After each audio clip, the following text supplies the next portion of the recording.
Toby's champion Scott Reeves withdrew for no apparent reason. Well, there's the starter's gun, and that's the end of all the inhibitions.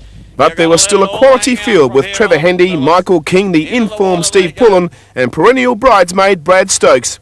Northcliffe's Mark Williams held the lead around the boys from Steve Pullen, but once they were back in the wave area, Stokes made a decisive move. That's an Alexandra Headlands cap, and if anyone can catch a wave in that field, it's Bradley Stokes. He was able to snatch a 30-metre break heading out for the ski leg with a rest in pursuit.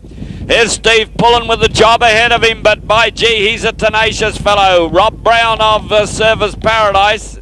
Sean Parks out now. There's Trev Hendy. Don't know that he can do it from there. Ash Massey in behind him. And Nathan Meyer a long way back. The 25-year-old Stokes had extended his margin by the time he reached the boys.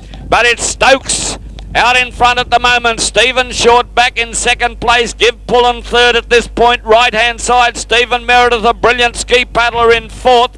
Alongside him is Hackett. Trailing them through is Rob Brown of Service Paradise. It seemed everyone wanted the Australian representative for the past 11 years to finally take the Queensland title. Well, over the years, Bradley Stokes has given his all for his club, for Queensland and for Australia in major competition. This is one I think he can win for himself. Brad Stokes has got about 50 metres on the rest of the field, on Stephen Short at this stage, running on top of a nice little run there, Stokes. By the time he hit the beach, his lead was 100 metres. Once he had safely negotiated the break, the race seemed his for the taking. Bradley Stokes at this stage, he's got a very, very commanding lead, and they're going to have to do something remarkable to catch Bradley Stokes. While he was a clear leader, the rest of the field were in a bunch, headed by Hendy, who'd made up a remarkable amount of ground. There is Hendy and Brown. Hendy's on his board. You can never discount the big fella, believe me. And he's into the water. He's pulled up a lot of room here. It seemed only a wave from the boys could deny Stokes, and for a couple of seconds, that seemed a possibility. Stokes working hard again, but Hendy is coming away from the rest of the field. They're trying to mow him down. Stokes working hard, concluding stages. Nothing is running his way. The rest are on a wave.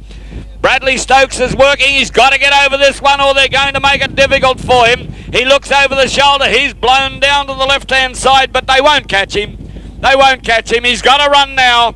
Bradley Stokes on his feet. Ladies and gentlemen, let's put them together till they bleed. For Bradley Stokes, the Kellogg's Nutrigrain Open Ironman champion for 1997. The Queenslander. And around comes Stephen Short. And ladies and gentlemen, hold one back for the big fellow.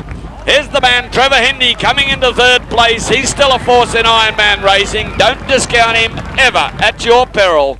After overcoming a bout of Ross River fever, the man his rival said had more seconds than the clock had finally broken through. I'm really happy. I got a recall to the Australian team a couple of weeks ago, and yeah, it feels good. It's probably the best form I've been in for probably about 4 or 5 years.